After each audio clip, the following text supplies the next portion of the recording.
الحمد لله نحمده ونستعينه ونستغفره ونؤمن به ونتوكل عليه ونعوذ بالله من شرور أنفسنا ومن سيئات أعمالنا من يهده الله فلا مضل له ومن يضلله فلا هادي له ونشهد أن لا إله إلا الله وحده لا شريك له ونشهد أن سيدنا وسندنا ومولانا محمدا عبده ورسوله صلى الله تبارك وتعالى عليه وعلى آله وأصحابه وبارك وسلم تسليما كثيرا. أما بعد فأعوذ بالله من الشيطان الرجيم ولهن مثل الذي عليهن بالمعروف وللرجال عليهن درجة والله عزيز حكيم. آمنت بالله صدق الله مولانا العظيم وبلغنا رسوله النبي الكريم ونحن على ذلك من الشاهدين والشاكرين والحمد لله رب العالمين.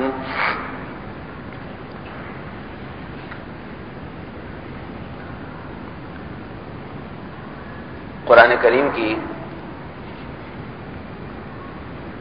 ایک آیت مبارکہ کا کچھ حصہ اس وقت آپ کے سامنے پڑا ہے. اس آیت میں اللہ جل جلالہ نے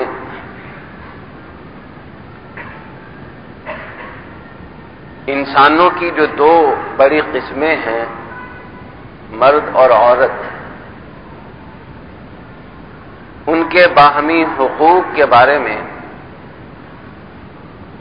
ایک بہت ہی عمومی، اصولی اور بنیادی قاعدہ بیان فرمایا ہے. اللہ تعالیٰ فرماتے ہیں وَلَهُنَّ مِثْلُ الَّذِي عَلَيْهِنَّ بِالْمَعْرُوفِ، کہ جس طرح عورتوں کے ذمے کچھ فرائض ہیں، ان کی معاشرے میں کچھ ڈیوٹیاں ہیں، کچھ ذمہ داریاں ہیں، اسی طریقے سے ان کے حقوق بھی ہیں. جہاں ان سے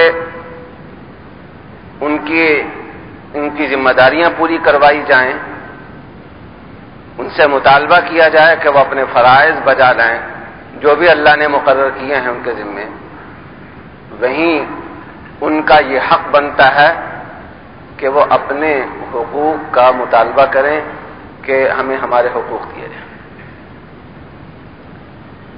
اللہ جل جلالہ نے انسان کو ایک خاص مزاج دیا ہے. وہ یہ ہے کہ انسان تنہا زندگی نہیں گزارتا، اور شاید گزار سکتا بھی نہیں ہے. یہ اپنی زندگی کو رواں دواں رکھنے کے لیے، اپنی زندگی کو مزید آسان بنانے کے لیے ایک دوسرے کا محتاج ہے. ہر انسان کو اللہ تعالیٰ نے کسی نہ کسی طریقے سے دوسرے انسان کے ساتھ احتیاج کے رشتے میں جوڑا ہوا ہے،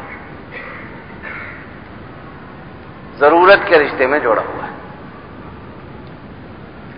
آپ ہو سکتا ہے کپڑے کا کاروبار کرتے ہوں، کپڑا بناتے ہوں، جتنا کپڑا آپ پہنتے ہیں اتنا نہیں بناتے بلکہ اس سے کہیں زیادہ بناتے ہیں. اور میں کپڑا نہیں بناتا، آتا بھی نہیں ہے مجھے بنانا، لیکن ضرورت ہے مجھے کپڑے کی. تو میں اپنے لباس میں آپ کا محتاج ہوں. جب بھی مجھے نئے کپڑے سلوانے ہوں گے اس وجہ سے کہ پہلے جو کپڑے تھے وہ پرانے ہو گئے، یا مجھے کسی تقریب میں شرکت کرنا ہے، عید کا موقع ہے، تو میں آپ کا محتاج ہوں، آپ سے کپڑا لوں گا۔ صرف اپنی ضرورت کے لیے 6-7 میٹر کپڑا خود بنانا شروع کر دوں، ایسا نہیں ہوگا، تو میں آپ کا محتاج ہوں۔ لیکن اس کا یہ مطلب نہیں ہے تو میں تو آپ کا محتاج ہوں اور آپ کو میری کوئی ضرورت نہیں ہے۔ ہو سکتا ہے کہ میری فلول مل، آٹے کا کام کرتا ہوں،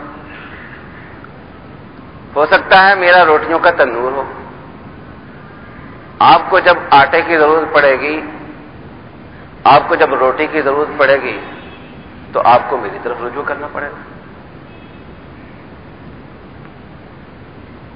ایک وکیل ہے، ایک انجینئر کے خلاف کوئی مقدمہ ہو جاتا ہے، اس کو اس وکیل کی خدمات حاصل کرنی پڑیں گی، تو وہ انجینئر اس وکیل کا محتاج ہے۔ لیکن یہ احتیاج کی ٹریفک یک طرفہ نہیں ہے، کسی وقت اس وکیل کو بھی اس انجینئر کی ضرورت پڑ سکتی ہے۔ اس نے کوئی مکان بنانا ہے، اس نے اپنا دفتر نیا تعمیر کرنا ہے، اس کا نقشہ بنوانا ہے، تو وہ انجینئر کی طرف رجوع کرے گا۔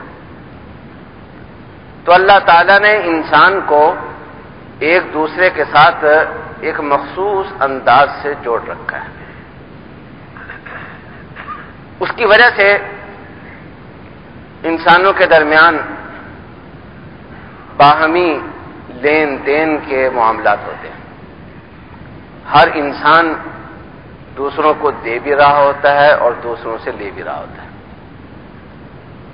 آپ کسی سے کپڑا لیتے ہیں، آپ کسی سے کوئی اور چیز لیتے ہیں، لیکن ایسا نہیں ہوتا کہ آپ صرف یہ کہیں کہ میں لوگوں سے لوں گا تو صحیح، دوں گا کچھ نہیں۔ آپ کپڑا لینے گئے، کپڑے والا کہتا ہے پیسے نکالیے، آپ کہتے ہیں نہیں میں تو صرف لینے والا ہوں، دینے والا نہیں ہوں۔ آپ اپنے گھر کے سامنے والی دکان سے، جنرل اسٹور سے ڈبل روٹی لینے گئے، اس نے پیسے مانگے، آپ کہتے ہیں کہ میں تو صرف لیتا ہوں، دینا نہیں جانتا، تو ظاہر ہے کہ اس طریقے سے کام نہیں چلے گا۔ اور اگر آپ کہیں کہ میں تو صرف دوں گا ہی، لوں گا کسی سے کچھ نہیں، اپنی ساری ضرورتیں اپنے بلبوتے پہ پوری کروں گا، تو ظاہر ہے کہ تب بھی کام نہیں چل سکتا۔ انسان اپنی زندگی میں کچھ لیتا ہے اور کچھ دیتا ہے۔ انسان کی پوری زندگی در حقیقت نام ہے لینے اور دینے کا۔ یہ لینا اور دینا کبھی تو عام چیزوں کے اندر ہوتا ہے، عام خدمات میں ہوتا ہے، سروسز میں ہوتا ہے، کہ آپ کپڑا دے رہے ہیں، اس کے بدلے میں پیسے لے رہے ہیں، وہ پیسے جو آپ کے پاس آئے وہ پیسے دے رہے ہیں، اس کے بدلے میں آٹا لے رہے ہیں۔ اس طریقے سے ایک نظام چل رہا ہے۔ یا آپ ایک فرض کریں آپ ایک ڈاکٹر ہیں، آپ کو بال بنوانے ہیں تو آپ ایک حجام کی خدمات حاصل کریں گے، اس سے خدمات، اس کا یہ فن لے رہے ہیں، اس کے بدلے میں اسے پیسے دے رہے ہیں، اور اس حجام کو اگر علاج معالجہ کی ضرورت پڑے گی تو وہ آپ کے پاس آئے گا، آپ کا فن، آپ کا ہنر آپ سے حاصل کرے گا، اس کا فائدہ حاصل کرے گا، اس کے بدلے میں آپ کو پیسے دے گا۔ اسی طریقے سے یہ لین دین ایک دوسرے کے ساتھ جو ہمارا رویہ ہوتا ہے، ہمارا برتاؤ ہوتا ہے، ایک دوسرے کے ساتھ سلوک کرنے کا جو ہمارا انداز ہوتا ہے، اس میں بھی ہوتا ہے۔ آپ یہ چاہیں کہ میں دوسروں سے اپنا احترام کرواؤں گا، لیکن کروں گا کسی کا نہیں، یہ کام نہیں چلے گا۔ آپ یہ چاہیں کہ میں دوسروں سے اپنی بات منواؤں گا، لیکن مانوں گا کسی کی نہیں، یہ نہیں ہو سکتا۔ آپ کو کسی کی ماننی پڑے گی، کسی سے آپ منوا رہے ہوں گے۔ تو باہمی برتاؤ میں، ایک دوسرے کے ساتھ سلوک میں، ایک دوسرے کے ساتھ رویے میں بھی لین دین ہوتا ہے. یہ جو لین دین ہوتا ہے یہ شریعت کی اصطلاح میں بھی اور دنیا کے تمام قوانین میں حقوق اور فرائض کہلاتا ہے. ہر انسان کو دوسروں سے کچھ لینا بھی ہوتا ہے اور دینا بھی ہوتا ہے. جو دوسروں کو دینا ہے اس کو ہم کہتے ہیں کہ یہ اس کی ایک ذمہ داری ہے، اس کا ایک فریضہ ہے. والدین اپنے بچوں کے ساتھ برتاؤ جو کرتے ہیں اور بچے جو والدین کے ساتھ کرتے ہیں وہ دو طرفہ ہے. کچھ مطالبے ایسے ہیں جو بچوں کی طرف سے والدین سے ہوں گے کہ وہ ان کی ضروریات پوری کریں، ان کی تعلیم کا انتظام کریں، ان کی تربیت کریں. یہ بچوں کا حق ہے اور والدین کے فرائض میں شامل ہے. لیکن کچھ چیزیں ایسی بھی ہیں جن کے مطالبے کا حق والدین کو ہے کہ وہ بچوں سے یہ چاہیں، یہ توقع رکھیں کہ وہ ہمارا ادب کریں، ہمارا احترام کریں، ہماری بات مانیں، ہماری عزت کریں، ہماری توقیر کریں. یہ والدین کا حق ہے. تو بچوں کا حق بھی ہے اور بچوں کی ذمہ داری بھی ہے. والدین کا حق بھی ہے اور ان کے اوپر ذمہ داری بھی عائد ہو رہی ہے. دنیا میں کوئی سے بھی دو شخص لے لیں، ان میں کسی بھی نوعیت کا کوئی تعلق آپ ڈھونڈ لیں تو اس تعلق میں کہیں ایسا نہیں ہوگا کہ کسی کے صرف حقوق ہوں کہ وہ دوسروں سے مطالبہ کر سکتا ہو، دوسروں سے مانگ سکتا ہو، لیکن دینا اس کے ذمہ نہ ہو. اس کے صرف حقوق ہی حقوق ہوں.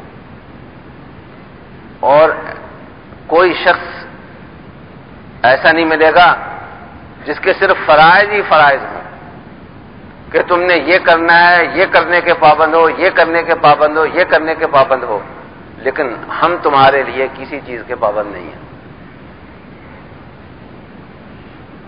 یہ اللہ جل جلالہ نے انسانی زندگی کی گاڑی کو چلانے کے لیے دو طرفہ پہیے رکھے ہیں، حقوق کا پہیہ اور فرائض کا پہیہ. یہ ہر دو انسانوں کے درمیان میں ہوتا ہے. دو انسانوں کے درمیان کسی بھی نوعیت کا کوئی ربط اور تعلق قائم جب ہو جاتا ہے، چاہے وہ گاہک اور دکاندار ہوں، چاہے وہ ڈاکٹر اور مریض ہوں، چاہے وہ والدین اور اولاد ہوں، چاہے کوئی اور رشتہ. اس کائنات میں اللہ جل جلالہ نے مردوں کو بھی پیدا فرمایا، عورتوں کو بھی پیدا فرمایا، اور دونوں ہی انسان ہونے میں برابر کے شریک ہیں. اس لیے اللہ جل جلالہ نے دونوں کے حقوق رکھے ہیں اور دونوں کے ذمے فرائض بھی آئے. کچھ حقوق ہیں جو عورتوں کے ذمے ہیں مردوں کے بارے میں، اور کچھ حقوق ہیں جو مردوں کے ذمے ہیں عورتوں کے بارے میں. ایسا نہیں کہ مرد یہ کہے کہ میں اپنے حقوق تو حاصل کروں گا تم سے، لیکن میرے ذمے میں تمہارے کوئی حقوق نہیں ہے. یہ عورت مرد سے یوں کہے، یہ نہیں ہو سکتا. اس معاملے میں کہ اس کے بھی حقوق ہیں، اس کے بھی حقوق ہیں، اور اس معاملے میں کہ ان کی بھی ذمہ داریاں ہیں اور ان کی بھی ذمہ داریاں ہیں، ان کے بھی فرائض ہیں، ان کے بھی فرائض ہیں. اس معاملے میں دونوں یکساں اور برابر ہیں. وَلَهُنَّ مِثْلُ الَّذِي عَلَيْهِنَّ بِالْمَعْرُوفِ. حقوق و فرائض کے بارے میں یہ برابری والی بات ہے. جتنی وضاحت کے ساتھ اور جتنے مختصر لفظوں میں، لفظ انتہائی مختصر، چند لفظ ہیں، لیکن بات پوری کھول کر رکھ دی گئی ہے، اتنی وضاحت کے ساتھ، اس انداز سے مرد اور عورت کے حقوق میں مساوات کی جو بات ہے وہ اسلام سے پہلے کسی مذہب اور کسی دین میں نہیں کی گئی، اور دنیا کے کسی قانونی نظام میں نہیں کی گئی۔ اسلام کے آنے سے پہلے دنیا میں مذاہب بھی بہت سے موجود تھے، صدیوں سے موجود رہے، دنیا میں مختلف قانونی نظام موجود تھے۔ رومیوں کا ایک قانونی سسٹم تھا جس کے اثرات آج تک یورپ امریکہ میں چل رہے ہیں، یونانیوں کا اپنا ایک قانونی نظام تھا۔ یہ خطہ جس کو ہم آج بر صغیر کہتے ہیں اور اس زمانے میں یہ ہندوستان کہلاتا تھا، یہاں کے اپنے قانونی نظام تھے، اور ان قانونی نظاموں کے کچھ بنیادی اصول تھے، لیکن کسی قانونی نظام میں اور کسی مذہبی کتاب میں مرد اور عورت میں حقوق کی مساوات کے بارے میں اتنا واضح اور کھلا ہوا جملہ آپ کو قرآن کریم سے پہلے کہیں اور نہیں ملے گا۔ وَلَهُنَّ مِثْلُ الَّذِي عَلَيْهِنَّ بِالْمَعْرُوفِ، قانون میں، حقوق میں، فرائض میں، ان چیزوں میں مساوات، جس طرح مرد کے حقوق ہیں اسی طرح عورت کے بھی حقوق ہیں۔ مرد یہ کہے کہ میں اپنے حقوق لوں گا لیکن ان کے حقوق نہیں دوں گا، یہ بات نہیں ہو سکتی۔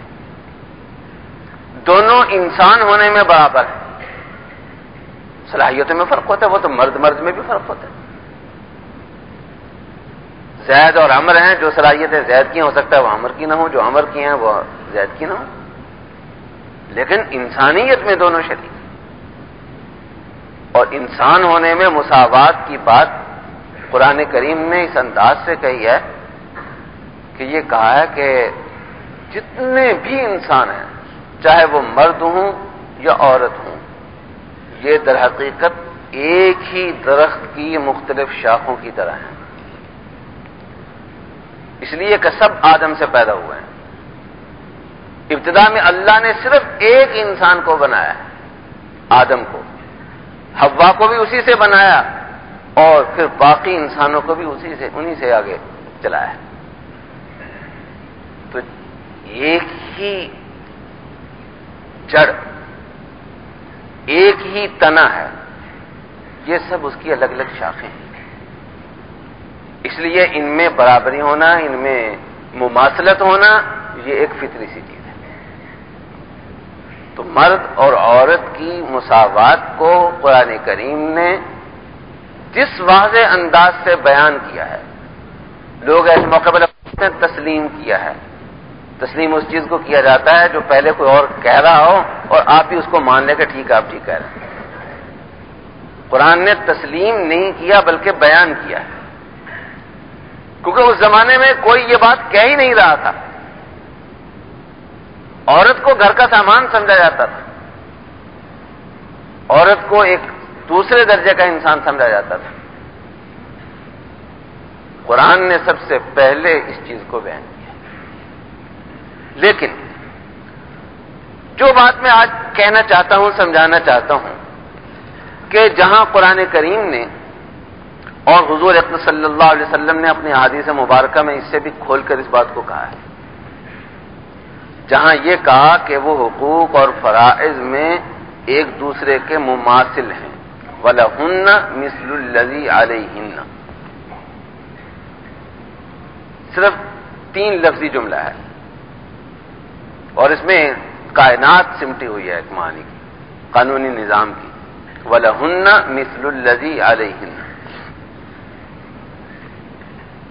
تو جہاں اس مماثلت کو بیان کیا ہے، مساوات کو بیان کیا ہے حقوق اور فرائض کے اندر، وہیں اس کا مفہوم بھی بتایا۔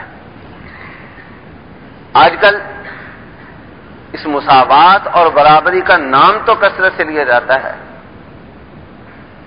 لیکن مفہوم کو سمجھنے کی کوشش نہیں کرتے، اور اس کی وجہ سے بڑی الجھنیں پیدا ہو جاتی ہیں، شبہات پیدا ہو جاتے ہیں۔ بات سمجھنے کی یہاں یہ ہے کہ حقوق میں دو چیزیں ہوتی ہیں۔ ایک ہوتا ہے کسی کے حقوق کا تعین، کہ اس کا حق بنتا کیا ہے، اور دوسرا ہے حقوق کی ادائیگی، کہ اس کو اس کا حق مل جائے، اس کا حق مارا نہ جائے، اس کا حق ہڑپ نہ کیا جائے۔ یہ جو مساوات ہے یہ حقوق کے تعین میں نہیں ہوتی اور نہ ہی ہو سکتی ہے۔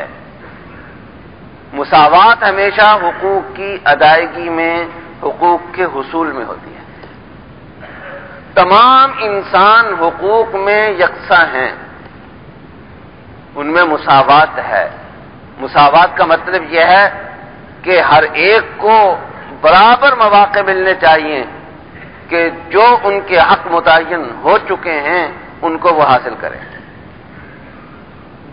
میں مانتا ہوں کہ زید کا بھی یہ حق ہے، میں مانتا ہوں کہ عمر کا بھی یہ حق ہے، لیکن زید با اثر آدمی ہے، وہ اپنے حق کا مطالبہ کرتا ہے تو میں اسے اس کا حق دیتا ہوں، یا میں اگر با اختیار ہوں تو اس کا حق دلواتا ہوں۔ اور عمر کا بھی وہ حق متعین ہو چکا ہے، لیکن اس کا جب حق وہ مارا جاتا ہے وہ اپنے حق کے حصول کے لیے میرے پاس آتا ہے، تو وہ چونکہ اتنا با اثر نہیں ہے، کمزور ہے، اس لیے میں کان لپیٹ لیتا ہوں۔ اس کے حق کے لیے متحرک ہوا لیکن اس کے حق کے لیے متحرک نہیں ہوا، تو یہ کہا جائے گا کہ میں نے مساوات والے اصول کی خلاف ورزی کی۔ تو حقوق کا جو حصول ہوتا ہے مساوات اس میں ہوتی ہے، حقوق کے تعین میں کہیں بھی مساوات نہیں ہوتی اور نہ ہی ممکن ہے۔ اب مثال لے لیجئے، ڈاکٹر بھی معاشرے کا ایک فرد ہے، انجینئر بھی معاشرے کا ایک فرد ہے۔ ایک جگہ ملازمت کے لیے آسامی کا اعلان ہوتا ہے، جگہ خالی ہے، سول اسپتال میں ایم ایس کی ضرورت ہے، آپ اشتہار دے دیتے ہیں، وہاں درخواست لے کر ڈاکٹر بھی پہنچ جاتا ہے، انجینئر بھی پہنچ جاتا ہے۔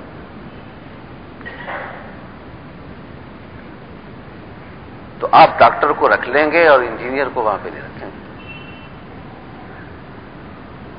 کیا یہ انجینئر کہہ سکتا ہے کہ میری حق تلفی ہوئی ہے، میں اور ڈاکٹر برابر؟ نہیں۔ کیوں؟ اس لیے کہ یہاں مسئلہ حق کے حصول کا بعد میں ہے، حق کے تعین کا پہلے ہے، کہ یہ حق بنتا ہے یا نہیں بنتا تمہارا۔ اگر اس کا بھی بن رہا ہوتا، اس کا بھی بن رہا ہوتا برابر درجے میں، پھر دونوں مطالبہ بھی کر سکتے تھے، لیکن یہاں صورتحال یہ ہے کہ اس کا حق بنتا ہے اور اس کا بنتا ہی نہیں۔ تو حقوق کا جہاں تعین کا مرحلہ آتا ہے تو وہاں چونکہ سب انسانوں کو اللہ نے برابر نہیں بنایا، اس لیے حقوق بھی برابر نہیں۔ دیکھیے، آپ والد ہیں، آپ کا بیٹا ہے، ایک ماں ہے، ایک اس کی بیٹی ہے، تو ماں اور بیٹی حقوق میں مساوی ہیں، باپ اور بیٹا حقوق میں مساوی ہیں۔ مساوات آپ کہتے ہیں تمام انسانوں میں مساوات ہونی چاہیے، خاوند اور بیوی میں مساوات، لیکن اس مساوات کا یہ مطلب نہیں ہے کہ جس نوع کے حقوق باپ کے ہیں اسی نوع کے حقوق آپ بیٹے کو بھی دیں. بیٹے کو کہتے ہیں کہ اپنے والد کا احترام کرو، اور والد کو کہیں کہ تم بھی اپنے بیٹے کا اسی انداز سے احترام کرو. اب کہتے ہیں مساوات ہونی چاہیے، سارے انسان مساوی ہیں. انسانی مساوات کا دعویٰ لے کر ہم آئے. آپ باپ کو کہتے ہیں کہ اپنے بیٹے پر شفقت کا مظاہرہ کرو، اور بیٹے کو کہتے ہیں تم بھی اپنے باپ کے ساتھ اسی طریقے سے شفقت کرو، کیونکہ مساوات. اس مساوات کو آپ نہیں مانیں گے. اور اگر میں یہ بات ماننے سے انکار کر دوں، میں کہوں کہ میں اس بات کو تسلیم نہیں کرتا کہ جس طرح بیٹا باپ کے احترام کا پابند ہے، باپ بھی اسی طرح اپنے بیٹے کے احترام کا پابند ہے، تو آپ یہ نہیں کہہ سکتے کہ یہ مساوات والے اصول کی خلاف ورزی ہوئی ہے. کیوں؟ یہاں معاملہ حقوق کے لینے دینے کا بھی نہیں ہے، یہاں معاملہ حقوق کے تعین کا ہے کہ باپ کے حقوق کیا ہیں، ماں کے حقوق، بیٹے کے حقوق کیا ہیں. ماں کے حقوق کیا ہیں، بیٹی کے حقوق کیا ہیں. تو جب حقوق کا تعین آئے گا تو اس میں ہم باپ کی پوزیشن کو دیکھیں گے کہ وہ کس پوزیشن میں ہے، بیٹے کی پوزیشن کو دیکھیں گے وہ کہاں پہ ہے، اور اس کو پیش نظر رکھ کر یہ طے کریں گے کہ یہ اس کے حقوق ہیں، یہ اس کے حقوق ہیں. اس کا حق یہ ہے کہ اس کا احترام کیا جائے، اس کی عزت و توقیر کی جائے، اس کی بات مانی جائے، اور اس کا حق یہ ہے کہ اس کے ساتھ شفقت کی جائے، شفقت کا معاملہ کیا جائے. ہاں، بیٹے نے باپ کا حق ادا نہیں کیا، وہ آپ کے پاس آیا کہ میرے بیٹے نے میرا حق ادا نہیں کیا، وہ میرا احترام نہیں کر رہا. آپ متحرک ہو جاتے ہیں اور اس کو مجبور کرتے ہیں کہ اس کو اس کا حق دے، اور اگر دوسری طرف سے ہو جائے تو آپ کان لپیٹ لیتے ہیں. تو اب مسئلہ حقوق دلوانے کا آ گیا. تو آپ یہ کہتے ہیں کہ جو حق باپ کا بنتا ہے وہ تو اسے ملے نہ ملے، لیکن جو حق بیٹے کا بنتا ہے وہ اس کو ضرور ملنا چاہیے. تو اب کہیں گے کہ آپ نے مساوات کے اصول کی خلاف ورزی کی ہے.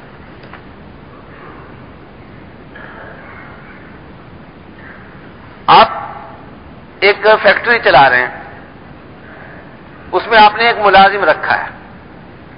تو جب آپ نے اس کو ملازم رکھا تو آپ میں اور آپ کے ملازم میں حقوق اور فرائض کا ایک رشتہ قائم ہو گیا ہے،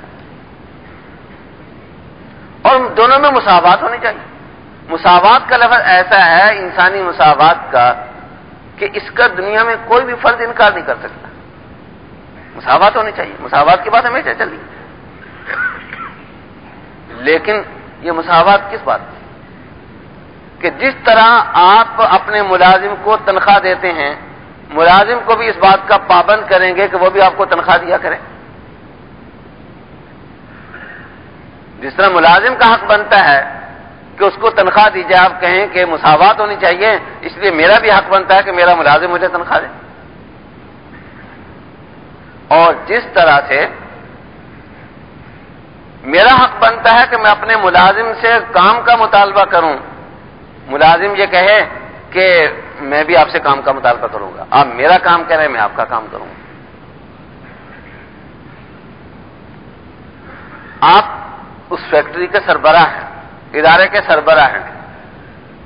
آپ یہ کہتے ہیں کہ میرا حق ہے کہ اس فیکٹری کے، اس ادارے کے نظام کے اندر، دائرے کے اندر میری بات مانی جائے، میرا حکم مانا جائے.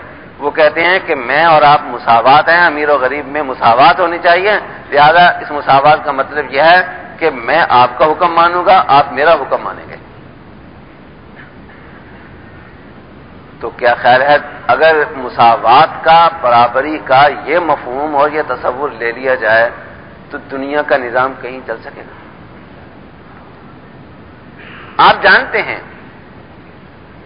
کہ یہ جو کمیونزم آیا تھا، سوشلزم آیا تھا، اور ابھی 20-30 سال پہلے ہی کی بات ہے کہ دنیا میں بڑا شور تھا ان کا، وہ یہی مساوات کا نعرہ لے کر آئے تھے۔ میں نے بات یہاں سے شروع کی تھی کہ یہ ایسا انوکھا سفر ہے، شہریوں میں مساوات ہونی چاہیے، تمام انسانوں میں معاشی مساوات ہونی چاہیے۔ اور آپ جانتے ہیں کہ وہ مغرب جو آج مرد اور عورت میں مساوات کا دعویٰ لے کر ہم پر مسلط ہو رہا ہے، اس نے مساوات کے اس دعوے کو رد کر دیا تھا، اور ہمیں انہوں نے اپنے ساتھ ملا کر، امریکہ نے اپنے ساتھ ملا کر، مغرب نے ہمیں اپنے ساتھ ملا کر کمیونزم کے خلاف جنگ لڑی اور مشترکہ طور پر یہ جنگ جیتی گئی۔ وہ جو مساوات کا نعرہ لے کر اٹھے تھے وہ کیوں رد کیا؟ وہ ٹھیک رد کیا، واقعتاً رد کیے جانے کے قابل تھا۔ وہ مغرب بھی رد کر رہا تھا، مسلمان بھی اس دعوے کو رد کر رہے تھے۔ کیوں؟ وہ یہی تو کہتے تھے کہ سب کی تنخواہ برابر ہونی چاہیے، سب کو روٹی ایک جیسی ملنی چاہیے، سب کو سالن ایک جیسا ملنا چاہیے، سب کو رہائش ایک جیسی ملنی چاہیے، مساوات ہونی چاہیے۔ تو کیا اس زمانے میں یہ مغرب اپنے آپ کو مساوات کا دشمن، مساوات کا انکاری کہلانے کے لیے تیار تھا؟ ہرگز نہیں۔ وہ بھی مساوات کی بات کرتے تھے، لیکن وہ یہ کہتے تھے کہ ہم مساوات کے منکر نہیں ہیں، ہاں البتہ مساوات کا مفہوم متعین ہونا چاہیے۔ تم مساوات کا جو مفہوم متعین کر رہے ہو وہ غلط ہے۔ مساوات حقوق کے تعین میں نہیں ہوتی، حقوق کی ادائیگی میں ہوتی۔ ایک آدمی نے 4 گھنٹے کام کیا، دوسرے نے 8 گھنٹے کام کیا، مساوات اس معنی میں نہیں ہوگی کہ اس کو بھی 200 روپے ملے، اس کو بھی 200 روپے ملے، اس کو 100 مل رہا ہے، اس کو 200 مل رہا ہے، آپ کہیں کہ یہ مساوات نہیں ہے؟ نہیں، یہی مساوات ہے۔ مساوات کی خلاف ورزی تب ہوگی کہ جس نے 4 گھنٹے کام کیا اس کا حق متعین ہو گیا 100 روپیہ، اور جس نے 8 گھنٹے کام کیا اس کا حق متعین ہو گیا 200 روپیہ۔ لیکن ان میں سے ایک اپنا حق لینے کے لیے آتا ہے، 100 روپیہ لینے کے لیے آتا ہے، آپ اسے آسانی سے دے دیتے ہیں، اور 200 والا جب آپ سے مانگتا ہے آپ اسے نہیں دیتے، تو اب کہیں گے کہ آپ نے دونوں کے ساتھ مساوی برتاؤ نہیں کیا۔ مساوات کا اصول ٹوٹتا ہے جب حق دینے کی بات آئے، حق کے حصول کی بات آئے۔ حق کے تعین کی جہاں بات ہوتی ہے وہاں کہیں بھی مساوات کے اصول کو اتنے عموم اور اتنے اطلاق پر نہیں رکھا جا سکتا۔ اس نے بھی 4 گھنٹے کام کیا، اس نے بھی 4 گھنٹے کام کیا، لیکن ایک بڑا تعلیم یافتہ ہے اور وہ اپنے ہنر سے فائدہ پہنچا رہا ہے، اور دوسرے نے بھی 4 گھنٹے کام کیا لیکن وہ ہنر مند نہیں ہے، اس کے ان 4 گھنٹے کے کام سے اتنا فائدہ اس ادارے کو نہیں، اس معاشرے کو نہیں پہنچ رہا، تو آپ کہیں کہ اس کو بھی 100 روپیہ ملنا چاہیے، اس کو بھی 100 روپیہ ملنا چاہیے۔ یہ بات کمیونزم والوں نے تو کہی ہو، لیکن اسلام نے بھی اس کو تسلیم نہیں کیا اور مغرب بھی اس وقت اس کو تسلیم نہیں کر رہا تھا، اور وہ اپنے اوپر یہ الزام لینے کے لیے بھی تیار نہیں تھا کہ ہم مساوات کے منکر ہیں۔ وہ یہ کہتا تھا کہ مساوات کا یہ مفہوم غلط ہے۔ تو جہاں حقوق کے تعین کی بات آتی ہے وہاں حقوق کی نوعیت میں فرق رکھنا پڑتا ہے۔ دنیا کے کسی بھی قانونی نظام میں چلے جائیں آپ، ایک بالغ فرد، 18 سال سے اوپر کا فرد اور ایک نابالغ، وہ برابر نہیں۔ جو حقوق ایک بالغ فرد کو دے رہے ہیں وہ نابالغ کو نہیں دے رہے، حالانکہ انسان وہ بھی ہے، انسان وہ بھی ہے، لیکن بالغ کے حالات اور نوعیت کے ہیں، اس کی معاشرے میں پوزیشن اور نوعیت کی ہے، اس کی صلاحیتیں اور نوعیت کی ہیں۔ نابالغ کا معاملہ اس میں اس سے مختلف ہے، لہذا اس کے حقوق اور نوعیت کے ہوں گے، اس کے حقوق اور نوعیت کے ہوں گے۔ جہاں یہ کہا جائے کہ ہم فلاں کو تو حقوق دیں گے اور فلاں کو نہیں دیں گے، تو اس کا مطلب یہ ہوگا کہ آپ امتیاز برت رہے ہیں، آپ مساوات کے فطری اصول کو چھوڑ رہے ہیں۔ لیکن جہاں آپ یہ کہیں کہ آؤ بیٹھ کر حقوق متعین کر لیں کہ فلاں کے کیا ہونے چاہیے، فلاں کے کیا ہونے چاہیے، اور اس میں آپ کسی معقول بنیاد پہ حق کی نوعیت میں فرق کرتے ہیں، تو اس کو کہیں بھی اس کسی طبقے کی نہ تو حق تلفی سمجھا جاتا ہے اور نہ ہی یہ سمجھا جاتا ہے کہ اس سے مساوات کا اصول ٹوٹ گیا۔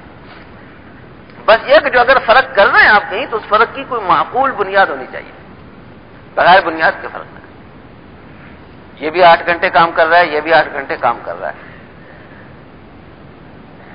یہ بھی اسی طرح کا کام کر رہا ہے، یہ بھی بہنی اسی طرح کا کام کر رہا ہے، لیکن چونکہ جس قبیلے کا میں ہوں یہ بھی اسی قبیلے کا ہے، اس لیے میں اس کو 400 دیتا ہوں اور اس کو 200 دیتا ہوں، تو اس کا مطلب یہ ہے کہ میں نے نسلی بنیاد پر امتیاز برتا ہے۔ ایک مرد خدمات انجام دیتا ہے، ایک عورت بھی اتنی ہی خدمات انجام دیتی ہے، لیکن مرد کو آپ زیادہ معاوضہ دیتے ہیں اور اتنا ہی کام کرنے پہ عورت کو کم معاوضہ دیتے ہیں، تو آپ کہیں گے آپ نے جنس کی بنیاد پہ امتیاز برتا ہے، کیونکہ یہاں فرق کی کوئی معقول وجہ نہیں ہے۔ اور ہمارے معاشرے میں ہو رہا ہے، آپ یہ پرائیویٹ تعلیمی ادارے دیکھ لیں، کھنگال کر دیکھ لیں، عورتوں کو ملازم رکھتے ہیں، مجبور گھرانوں کی بچیاں ہوتی ہیں، وہ ملازمت کرنے پہ مجبور ہوتی ہیں، تو جیسے کیسے کسی کو 1500 پہ تنخواہ دیا، کسی کو 1000 پہ تنخواہ دیا، کسی کو 2000 پہ تنخواہ دیا۔ وہی کام، اتنی تعلیم، اسی کلاس کو پڑھانے کے لیے اگر مرد ٹیچر رکھا جائے، یہ ہو رہا ہے، جگہ جگہ ہو رہا ہے، گلی گلی ہو رہا ہے آپ کے یہاں، تو اس کی تنخواہ زیادہ ہے، اور اسی کلاس کو وہی مضامین اگر ایک خاتون ٹیچر پڑھاتی ہے تو اس کی تنخواہ تھوڑی۔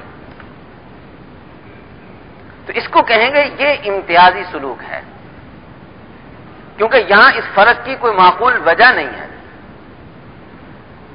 لیکن جہاں فرق کی معقول وجہ ہو وہاں حقوق کی نوعیت متعین کرنے میں، اور دیکھیں یہ مرد عورت کا معاملہ ہے، اس میں اگر آپ اسلامی تعلیمات کو دیکھیں تو بعض جگہ محسوس ہوتا ہے ہمیں کہ شاید اسلام نے مرد کو ذرا آگے رکھا، عورت کو پیچھے رکھا۔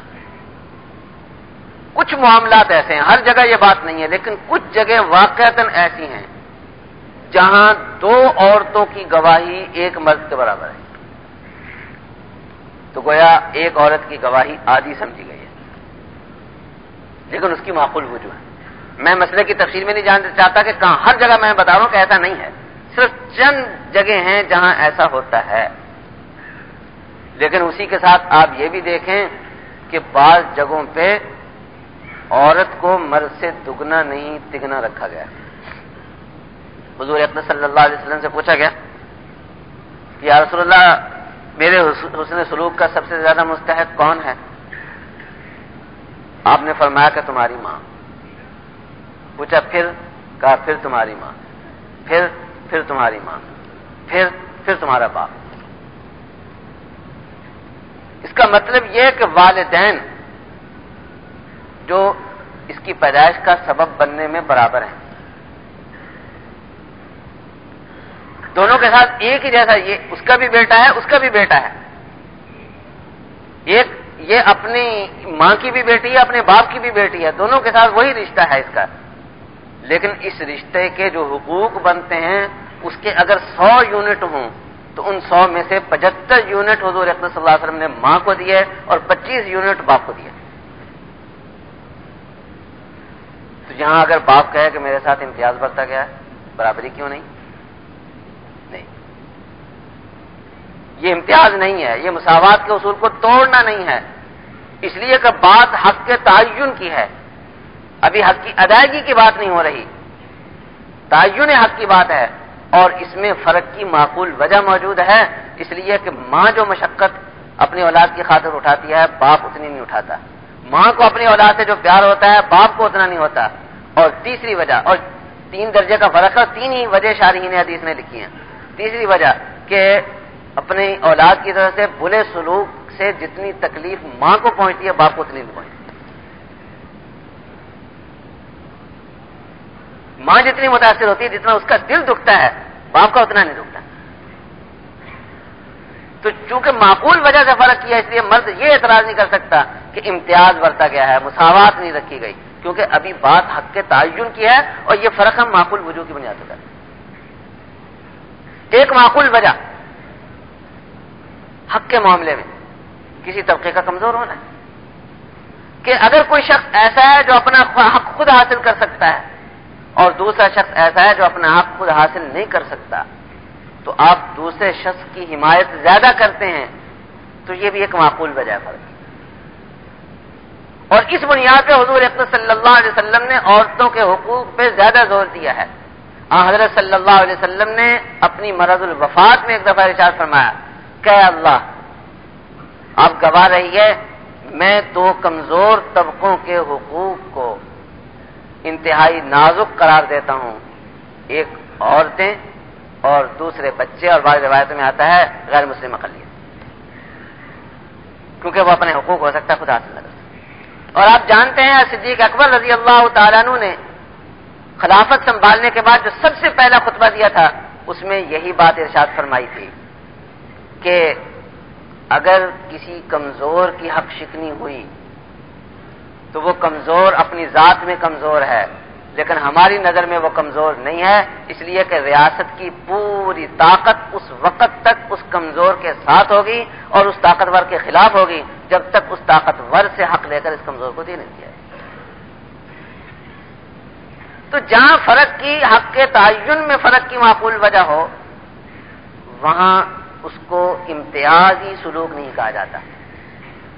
جہاں عورت کو 3 گنا اور مرد کو اس کو 25% اور مرد کو اس کو 75% اور مرد کو 25% دیا گیا ہے، مرد اس پہ اعتراض نہیں کر سکتا۔ ہاں، اگر ماں کی حق شکنی ہو رہی ہے آپ اس کا نوٹس لیتے ہیں، اور باپ کی حق شکنی ہو رہی ہے تو آپ کہتے ہیں اور کر۔ اس کا جو 25% ہے اس کو بھی ماننے کے لیے تیار نہیں ہے، اور کوئی بیچارہ اپنا حق لے نہیں سکتا تو اس کو دلوانے کے لیے تیار نہیں ہے، تو اب وہ کہہ سکتا ہے کہ میرے ساتھ جو ہے امتیازی سلوک کرتا ہے۔ تو خیر بہرحال وقت کچھ زیادہ